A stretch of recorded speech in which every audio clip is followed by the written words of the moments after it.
Today we're going to be speaking about part 4, which is the last part of the brains behind the Gotti crew, and specifically Tony Muscatello. Some people question, was he the brains behind the Gotti crew? He was not the brains behind the Gotti crew. The reason why I believe he was, and I didn't get into it too much, Tony not only spoke to lawyers because as far as legal terms, that crew didn't understand in the beginning. As you go along and you get used to things, you obviously learn and get better at speaking legally and whatnot. But in the beginning, it was Tony Muscatello who was sent to speak to lawyers and explain what the legal terms were as far as cases went. And not only did he do that, not only did he create companies, Tony Muscatello helped guys with their legal taxes, with legal businesses. He did taxes for them. He created businesses for them. And he did so much more than I spoke about. So to me, this is my opinion, I believe he was the brains behind that crew. Anybody else has other opinions, that's on them. We all have the right to our own opinion. I left off speaking about one point where we had just got ourselves into trouble, my co-defendant Michael and myself. And Michael, the boxer, as he was named by Blaze Carrazzo with Gambinos, he named him that because Michael at one time fought in the Golden Gloves. So Michael Ligori's father had drove us and took us. We were already in trouble. He took us to a social club in New Jersey belonging to Robert Bobby Kabert Bisaccia. And he was better known as Bobby Kabert or Kabert. And he was a captain with the Gambino family. And a little bit of a funny part of the story is that Bobby tried to question me, and he was rightfully so in questioning me. He questioned me because Bobby didn't want to move me and help us without finding out who I was with. He was right about doing that. And his reason being was, he told me, he said, "Kid, who could I contact?" He didn't say who you with. He said, "Who could I contact to explain where I want to move you? Because I don't want to hear, why'd you move him here? And why'd you move him there and whatnot?" And he was right. I remained quiet. I didn't answer him. I wasn't being disrespectful, but I didn't want to answer him. And I had my reasons for not answering him. So he kept asking me and trying to reassure me that it was okay to give him an answer. But he gave up and he didn't want to push and proceed. And I left, and there was a bar in his club, and I went over to the bar and I told Michael, I'm going to go outside, and I found the payphone and I called up Tony Muscatello. I beeped him and I waited for, the call back. It was beepers back then. And he said, "Where are you?" So I said, "I'm at some club in New Jersey." And this guy, Kabert, because I didn't know Kabert, this guy Kabert keeps trying to question me for some, he wants to know who he could reach out to. So he got annoyed. He says, "Kabert is with us. Why didn't you tell him to call me?" But I didn't know who Bobby Kabert was. And I didn't know where I was, or whose club that was. So I explained that because it was New Jersey and I really was not familiar with who's who, I thought that maybe this guy Kabert belonged with the Bobby Manna crew. And for those of you who don't know, there was just an incident prior to this where I believe Bobby Manna was caught on tape, or his guys, and I had wrote about it in another blog, plotting to kill Johnny and Jeannie Gotti. And he was just annoyed with me. He says, "Go back inside, I'll call him right now." And Bobby turned out to be a gentleman and a nice guy, and he found it very funny, and he still was offering his help. And one of the things that he did was he put us in a hotel called the Empress. And the Empress Hotel was in Asbury Park, New Jersey. And back then, Asbury was run down. There was literally, when we were driving, tumbleweeds blowing through the streets and everything else near the train station. But inside the hotel on the bottom floor was a nightclub called, or a disco called the Circuit. And Michael and myself went one night down there, and we had a drink or two. And when we went to go pay the tab, the manager was lurking around and kept looking at us. But the bartender said that the manager took care of our tab because we were friends with Kabert.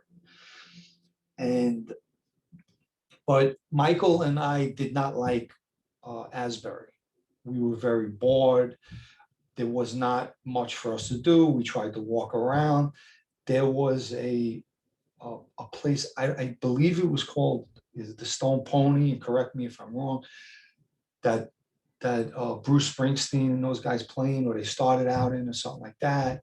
And there was a couple of little places. There was a good Mexican restaurant, but there was nothing for us to do. And I was in contact with Tony, and I was complaining, so he was going to meet up with us. And he wound up meeting up with us and picked us up one day. We packed our stuff up, and he was moving us to Troy, New York. And he explained that his family, the last names was the Valenti, and he was going to introduce us to his cousin Ralphie, who was up in Troy. And that at one time, Ralphie's father, which would be Tony's uncle, I don't remember his name, had like ran Troy. And that there used to be a famous restaurant called the Volcano, and that the family owned it. A lot of guys in a mob hung out in the place. And I put a picture of the Volcano in the blog. And just like in the just like we were treated in Asbury, where our money was obviously no good at the Circuit, anywhere we went, and to be more specific, we went to get haircuts one day. The guy didn't want to take our money. He was a Valente. We were somewhere else. The fire captain or the chief was a Valente. Like the whole family was all over the whole town of Troy. And, anywhere, like anything we did, we went to go join a gym. And I don't know if he was related. He didn't want to take our money. He said he knew we were cousins of Ralphie. And we had met with their whole family for a Sunday dinner, a nice Italian dinner on a Sunday. And they were all there. And it was unbelievable the way they were treating us. That, they were like catering to me and Michael and myself. And they were really, really good people, specifically Ralphie. He was very, very good to us. And he had told us one day, he was reminiscent about his dad. And he said, one time we had a big blizzard here in Troy. He says, and literally they had to call my father up to ask permission for the snowplows to move. So that was something else. And, obviously my mother wanted to see me and Michael, and Tony made arrangements for her to come up to see us. But the problem was law enforcement started following her, or as we say, tailing her, because they were hoping that she led them to us. So he came up with a way where my mother would go, and in one of the blogs I mentioned Western Beef. My mother would go to the Western Beef by Myrtle Avenue. She would go in, they were following her, and she would go take a car and go shopping. And she was told to go to the butcher shop, and they would quickly get her into a freezer or something like that. And it was a back door, probably where they got deliveries. And she would go out that back door into a waiting car and on her way up to Troy to see us. And the detectives were dumbfounded. They didn't know where all they probably seen was a card, unless the butchers and them threw it to the side. She just disappeared. And obviously we could only try that one time because they would be onto it, but she did visit us that way. She was all upset when she seen us, naturally, and when she had to leave. And Troy is right on the outskirts of Albany and another area called Waterville. And it's surrounded by colleges, and there was a lot of women around. But being young and foolish, I had been in touch with girls that I knew from the neighborhood, Ozone Park and Howard Beach, and I invited some of them up to come and see Michael and myself, which meant that I gave up our location. Not a smart move when you are evading law enforcement. And this news got back to Tony Muscatello. And I didn't mention how it got back. It got back from Michael's brother, found out, and he mentioned it to Tony Muscatello. And as I said, Tony Muscatello, we call him, cut the name up a little bit, but it's Anthony Tony Muscatello. So after this, we're in a hotel room, and we were living in a hotel at the time in Troy. And there was a knock at the door, and I went over to the door. I asked who it was. It was Ralphie. And I knew Ralphie kind of had his head down, and I knew there was some kind of trouble. And he explained that Tony had flown up. So now I didn't know what kind of trouble. So I said, did something, what's up? Did something happen? And he just shook his head, no.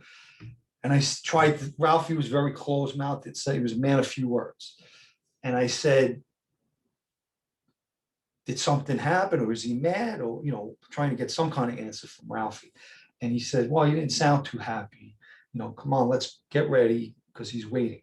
So we hurried up and we got ourselves up and ready. And we went to meet Tony where he was. He was sitting on a bench, and he was eating popcorn out of one of those bags. And we pulled up, and I got out, and when he looked at me, he took the popcorn, and he like disgusted, he threw it in a metal garbage pail. And he like motioned to me away from them to kind of walk to the side. And basically he was cursing me. And he said, do you want to get my family pinched? In other words, do you want to get my family arrested? And he said, I put you up here with my family. You could have stayed here. You could have done well here. You could have stood here. They would have took care of you guys. And you had my cousin Ralphie. I didn't mention all of this in the blog, but a little more, you got my cousin Ralphie up here. Ralphie would do anything for you guys. And you put all of them in jeopardy by what you did. And he said, but the best is you're surrounded by colleges. One of them being Russell Sage was a woman, all woman college. And you have to go and bring women and import women, big mouths, because obviously somebody went back and told Michael's brother, and who now know where you are, which obviously I exposed our location. And, he called me a jerk off, and rightfully so.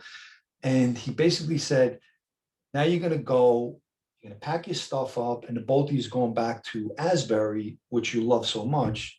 Obviously he knew I didn't like Asbury, and we did. And I tried to give him an apology, but he didn't want to hear it. He didn't want no part of it. He didn't want to talk to me. And on the ride back to Jersey, I stood in the back seat, and I was just quiet. I was listening to Michael and Tony talk back and forth. And then after a while, about an hour or so, whatever it was, he started talking to me. I guess he felt bad because I didn't say how bad he gave it to me. He gave it to me bad. There was a lot of things that he said to me and cursed me up and down. But I believe he felt a little bad, and he started talking to me like normal, like nothing ever happened. And about a block away from the Empress and across the street was like a boardwalk, and there was a payphone, and he took me and us to the payphone, and he got the number from there and wrote it down, and he instructed me every night at 7 o'clock or 7:30, I forget which one it was, that we had to be at that payphone, and he would be calling us. And he did. And there came a time when he was going to move us again. So he made arrangements, and he wind up moving us to the Hamptons, Southampton, the Hampton Bays. And I guess it was a shorter commute in case they had to contact us. And by the way, if people want to know about money, Michael's father, brother, and Tony Muscatello, and my family were all funneling money to us, because that's you need money to lam it, as they say. But our stay in the Hamptons was not long. And the reason being is, and I don't want to go too much into it, we'll touch upon this on another episode or another blog. There was a guy by the name of Christopher Travelli the background on Christopher Trivelli was in, I believe it was the 70s. I don't know what part of the 70s. There, he was from Dyker Park, Brooklyn. There was drug activity, drug sales going on in that area. And Trivelli got pinched and gave up the connection. And it was a state case. I don't know who was involved, but supposedly he gave everybody up. He became an informant, and he was put in what's called the relocation program, which has nothing to do with the witness protection program, because it was a state case. Means that they relocate him, means that they relocate him to a different area, and he was bounced around from area to area. And we wind up moving, of all places, next door to Mr. Trivelli. Mr. Trivelli. And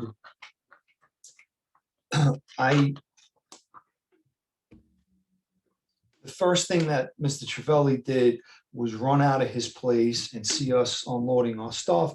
And immediately he said to us, "Oh, you guys are from Brooklyn," which we were not, when we were wanted in Queens. But I just felt uncomfortable the way he came over to us. So I had told Michael, stay away from this guy and watch this guy. It's another whole long story of what happened and what transpired after that. But ultimately, Trivelli got paranoid and got in touch with his handler, who was a sergeant in the Hampton Bay Police Department, his contact. And we wind up getting locked up in that location as a result of that. And I moved forward to about 1994. I'm in Fishkill Correction Facility. I got about 4 years incarcerated at this point. And Tony had come up to see me on several times. On this one particular visit, he came up and we were standing. Fishkill had like a little visiting yard. It's like a little courtyard, and we were standing in the corner and we're like in the shade, and he was pacing around.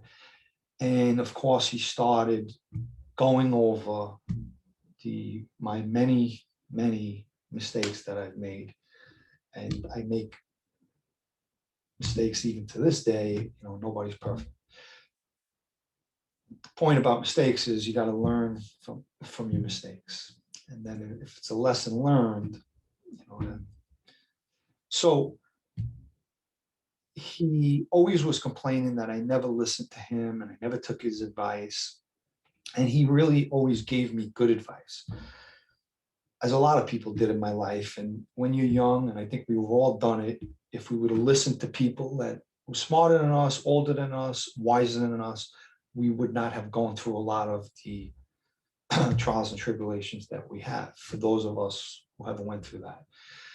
And he had told me, "I like to punch you in the face." And when I wrote that, maybe people didn't understand it. He didn't mean that literally. That was just how Tony was. He was kind of one of those guys that spoke his mind bluntly. And he was kind of shaking his head, telling me, like, "Look what you did to yourself." And he grabbed my face and kissed me. So I didn't say that in there, and not on the lips. And he grabbed my face and kissed my face, because he loved me. And don't forget, this guy helped raise me and knows me since I'm a young boy. And he said, you should have listened to me. And there's a little more to the story that he had told me before I got in trouble on that night in 1989. He predicted what was going to happen if I didn't listen to him. And I didn't listen to him, and he was 100% right. And that's what he was talking about. I didn't write that in the blog, and I don't want to really go too much into it out of respect for the victim's family. But Tony predicted exactly what was going to happen, and that's what he was talking about. And,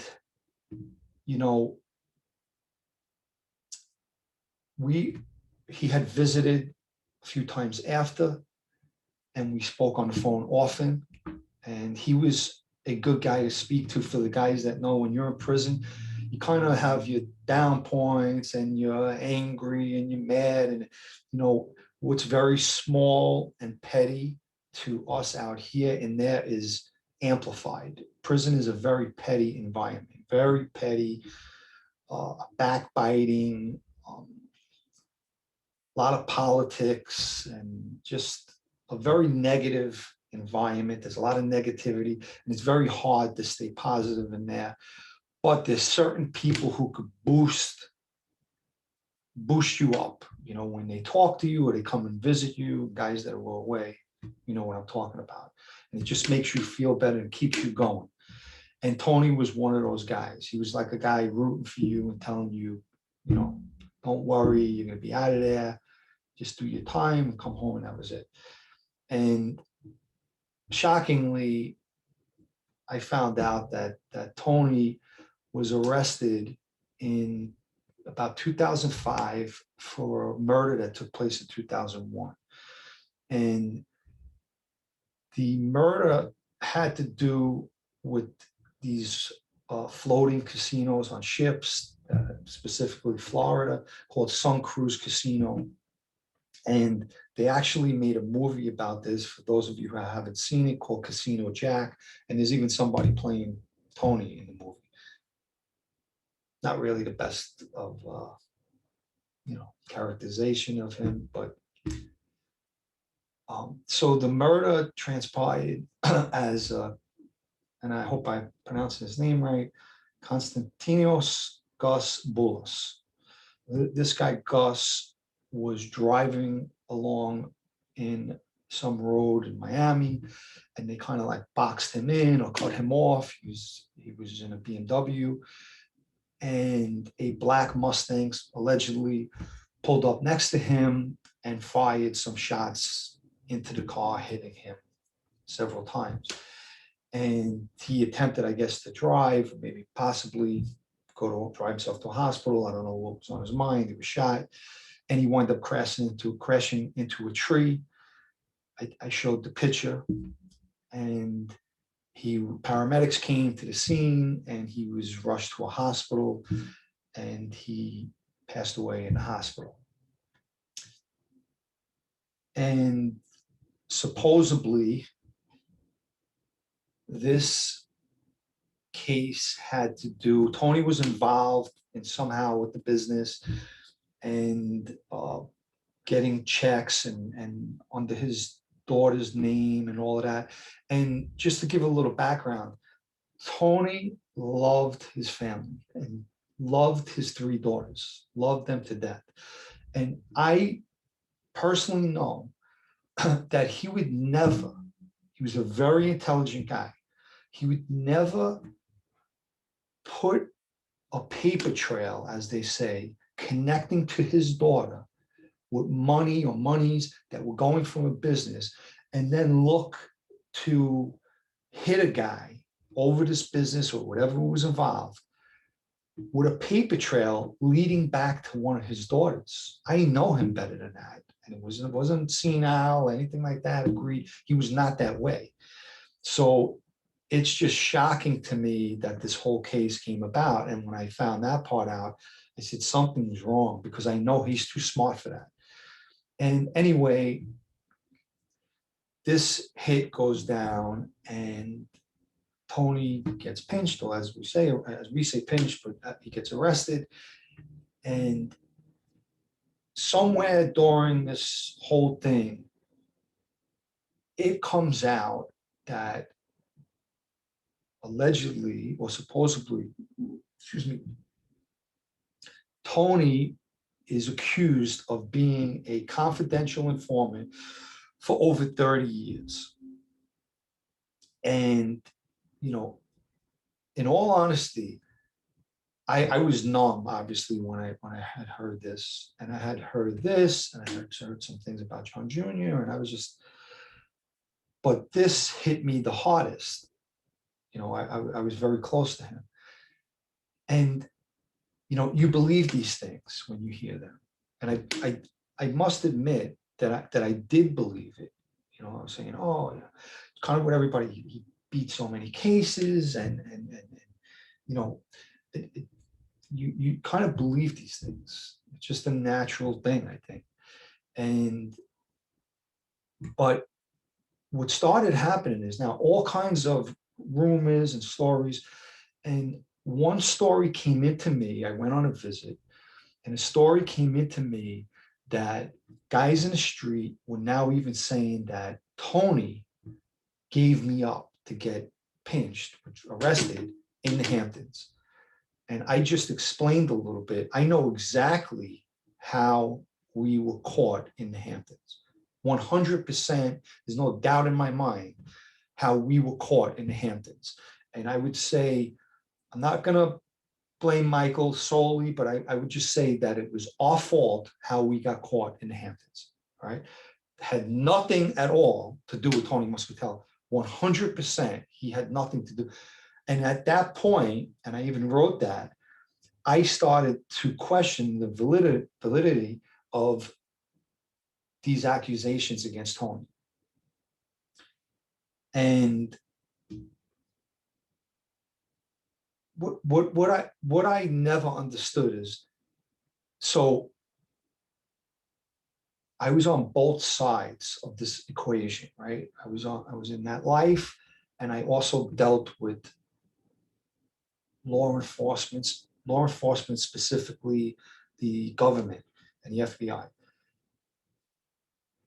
A confidential informant is somebody that nobody knows about, right?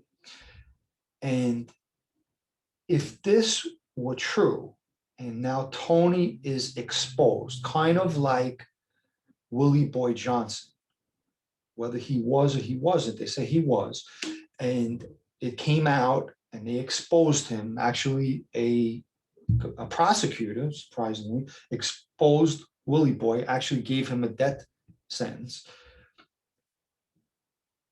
In that case, if so, whatever took place here meant that if this is true, that Tony was exposed as a confidential informant for 30 years, right? My question is, Tony Muscatello was facing death. He's facing a death penalty case or life with no parole. If that being the case, why did Tony Muscatello not help himself? Why did he just sit there and go to trial? And believe me, he could have easily went and said, "Hello, Mr. FBI, it's me, your confidential informant. Come help me. Here's what I have.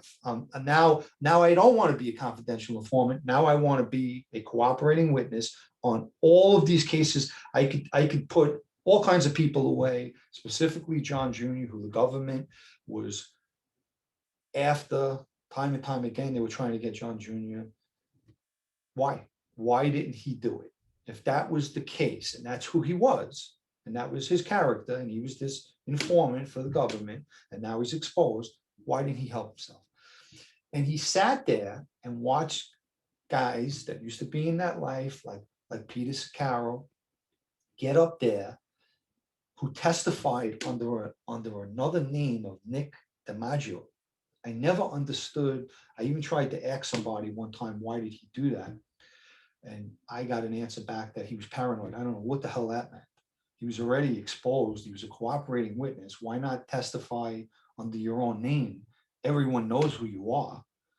And he gets up there and basically says that Tony offered him $100,000 to hit this guy Gus, and they blame supposedly this Johnny Guarino and JJ Guarino, who had got into an incident and wanted to get himself killed. And it's a whole crazy mess. And basically, Tony gets convicted on the words of a dead person through Peter Sicaro, which is, how do you get convicted for something that's hearsay? But that's how he gets convicted. He ultimately gets an appeal. I don't know what happened with that. I can't even find anything. But he also sits there while one of his co-defendants, this guy James Pudgy Fiorillo, turns state's evidence against Tony and is now going to testify against him as well. So now you got one of the three defendants co-defendants testifying against. So at that point, does Tony Muscatello, the cooperator with the government for 30 years, sit there and say, well, let me see, what should I do? Should I sit here and go to trial and get the death penalty, lethal injection, or life with no parole? Or I'm a cooperator, I'm a confidential informant, I'm exposed. It's not like he could go back to living his life again. And let me go help myself. Let me go and get myself out of this problem. No, what does Tony Muscatello do? Tony Muscatello sits at the defense table and watches witness after witness after witness come and testify and point the finger at him and make him the ringleader of this whole thing, and ultimately gets convicted. The jury decides not to give him the death penalty, but he gets life with parole, and that's where he sits to this present day. He's not out walking the street. He's not in the witness protection program. He's not in a club, cupcake or camp or whatever. He's in a Florida prison doing life and aging as I showed you in the picture, which is heartbreaking to me. And, so I speak about when I got out, it's today's date. As a matter of fact, I got out June 15th, and today's June 15th in 2007. And at that time, Tony Muscatello gets a bail and gets a travel pass to visit his family, back in Queens, in Howard Beach. And we met up. We met up, and I wanted to look him in his eyes and hear what he had to say, just for myself. And I don't know. I remember when we were going to meet, and I was very skeptical of what he had to tell me. And I'm not going to go into, I gave a little summation of our conversation. I'm not going to go too much into detail of what the whole conversation. We had a lot wider conversation, a more in-depth conversation than I wrote about. But he basically told me, he hugged me and kissed me hello. And he basically told me that I wanted to hear him talk. So I was quiet. He basically told me, I heard the rumors. They're not true. He says, I was never an informant. All right, naturally somebody's going to say that. And as he went on and on and on,